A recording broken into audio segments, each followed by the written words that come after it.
자, 이제 장애가 있는 그 피검자에게 주로 어떤 검사를 실시하고 그리고 또 그 결과를 어떻게 이제 상담으로 해야 될지 한번 정리를 해보겠습니다. 우선 이제 그 장애가 있는 내담자가 어떤 호소 문제로 의뢰했느냐에 따라 검사를 구성해야 될 것 같아요. 근데 이제 이미 장애가 판정이 받았다면 지능검사를 하면 좋겠지만 이미 그런 부분들이 앞에서 이제 그 장애 판정을 받을 때 하는 부분이기 때문에 어쨌든 지능이 인지적으로 그 웩슬 성인 기준으로 웩슬 냈을 때 이제 70 이하다 이런 부분들을 갖고 있는데 얼마나 이 이제 그 피검자가 기능하느냐 이런 것들은 사실은 행동 관찰이라든가 또 이런 여러 가지 것들을 이제 종합적으로 검토한 후에 확인하는 것이 필요할 것 같아요. 그래서 짧게 이제 할 수 있는 것이 BGT, 그 다음에 또 뭐 HTP, 이제 MMPI나 PAI 같은 경우는 사실은 하기가 어렵죠. 이해적인 이런 부분들이 있으니까. 근데 짧게 BAI나 BDI 이런 것들이 이제 PTSD가 있는 장애 친구들에게 한 것은 되게 적절한 검사군이라고 보아져요. 그리고 또 PTSD의 이런 정도를 이렇게 그렇게 알 수 있는 어느 정도로 지금 이 상태에 있나 이런 부분을 이제 할 수 있는 또 척도형 그 검사가 있거든요. 그래서 이제 그런 것도 해보는 것도 좀 필요할 것 같습니다.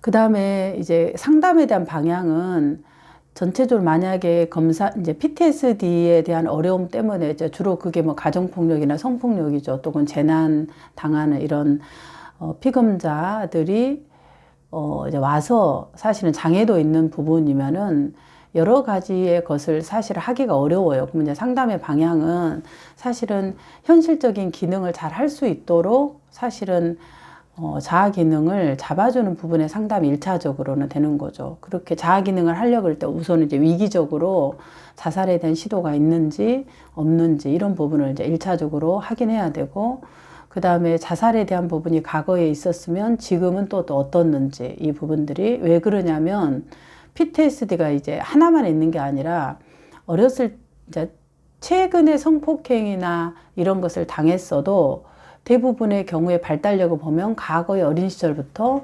성추행이라든가 이런 부분들이 계속적으로 있어 오는 발달력들이 상당히 많이 있을 수 있어요.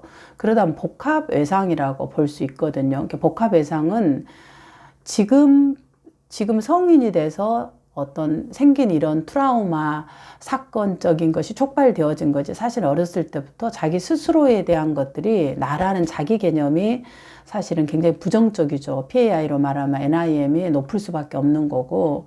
그러니까 자기 개념이 뭐 나무 그림이라든가 여러 가지 경우에서 죽어가고 있다, 칼로 찌르고 있다, 뭐 피 흘리고 있다 이런 개념들이 이제 많이 나타나고 있는 거죠. 그러면은 상당히 이게 위험한 내재적인 것들을 갖고 있는 거죠. 최근의 것만 아니라. 그러니까 내재적으로 있는데 외부의 사건들이 촉발되어지면 그것들이 어떤 형식으로 이렇게 방향이 갈지를 몰라요. 그러니까 굉장히 위험 요인을 갖고 있다라는 거죠. 복합 외상은.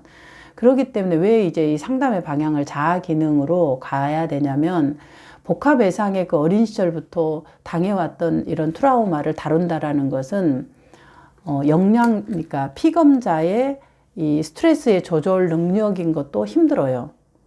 왜냐하면 너무 외상이 많기 때문에 금이 너무 많이 가져 있는 자학을 갖고 있고 그래서 이 사건을 다룬다라는 것 자체가 이 금을 더 깨트려서 힘들다는 거죠. 견뎌내는 힘이. 그리고 또 이제 거기에다 한 번 더 사건으로 이제 금이 더 한 번 더 깨져버리는 거죠. 안에 자아가.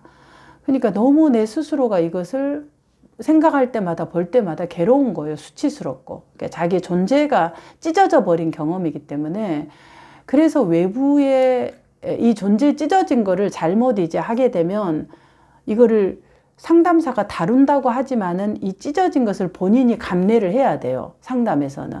이게 개봉을 하면은. 그 사건을 다루거나 할 때는 이게 더 스트레스를 받을 위험이 있어요. 그래서 다루긴 다루는데 이제 이 내담자의 자아 기능이 어느 정도 되는지 이걸 얼마만큼 견뎌낼 수 있는지를 이제 초기에 평가하는 거죠. 그래서 일단 위기 상황을 평가해야 되는 거죠. 위기 상황은 이런 찢어진 나의 존재 자체에 존재 자체를 대처하는 방식이잖아요. 그래서 자살을 시도하거나 자해를 하거나 이런 방식으로 하기 때문에 이 위기 정도가 어느 정도냐를 평가를 하는 거죠. 이제 안전을 구축하는 거죠. 그 안전이 좀 구축이 되어지면은 이 PTSD를 다루는 것보다 이거를 다룰 수 있도록 내담자가, 피검자가 현실적인 기능을 어느 정도 하고 있나를 파악해야 되죠. 그래서 보니까 직장 생활도 하고 있고 사람들하고 꾸준히 만나는 어떤 장소가 있어요. 예, 대체적 종교 생활을 하고 있는가, 또 종교 생활에서 어떤 활동을 하고 있는가, 또 누구와 어느 정도 조금 이 어려움들을 상담 시간 말고 나눌 수 있는 어떤 대상이 있나, 이런 것들이 어떤 지지 체계죠. 이런 것들을 얼마나 갖고 있느냐. 그래서 이제 두 개가 어느 정도 있다 그러면 완전히 고립된 상황은 아니니까 어느 정도 위험은 있지만은 이 자아 기능을, 이게 자아 기능이잖아요.